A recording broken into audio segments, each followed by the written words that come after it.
बिस्मिल्लाहिर्रहमानिर्रहीम। हज़रत सुफियान सौरी रहमतुल्लाह अलैह फरमाते हैं, अपने भाई की गैर मौजूदगी में उसका ज़िक्र उसी तरह करो जिस तरह अपनी गैर मौजूदगी में तुम अपना ज़िक्र होना पसंद करते हो।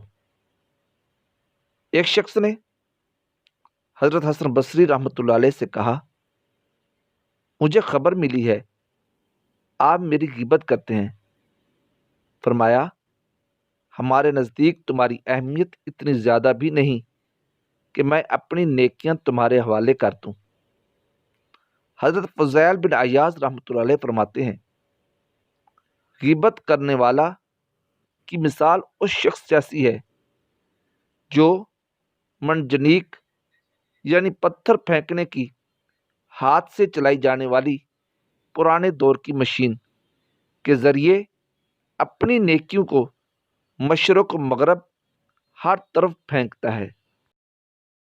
हज़रत वहाब मक्की रहमतुल्लाह अलैह फरमाते हैं, दुनिया की पैदाइश से लेकर फना होने तक तमाम दुनिया की नेमतें भी बिलफर्ज मेरे पास हों और मैं उन्हें राह खुदा अज़्ज़ा वजल में लुटा दूं, तब भी इतने बड़े अजीम सवाब के काम के मुकाबले में बेहतर ये समझता हूँ कि ग़ीबत छोड़ दूं।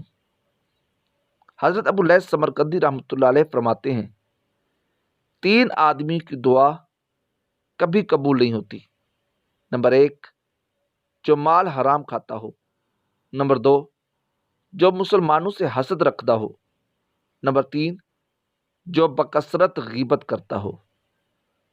हज़रत अब्दुल्लाह बिन मुबारक रहमतुल्लाह अलैह के सामने किसी ने ग़ीबत का तज़किरा किया तो फरमाया, अगर मैं किसी की ग़ीबत करना दुरुस्त जानता तो अपनी माँ की ग़ीबत करता, क्योंकि मेरी नेकियों की सबसे ज़्यादा हकदार मेरी माँ है।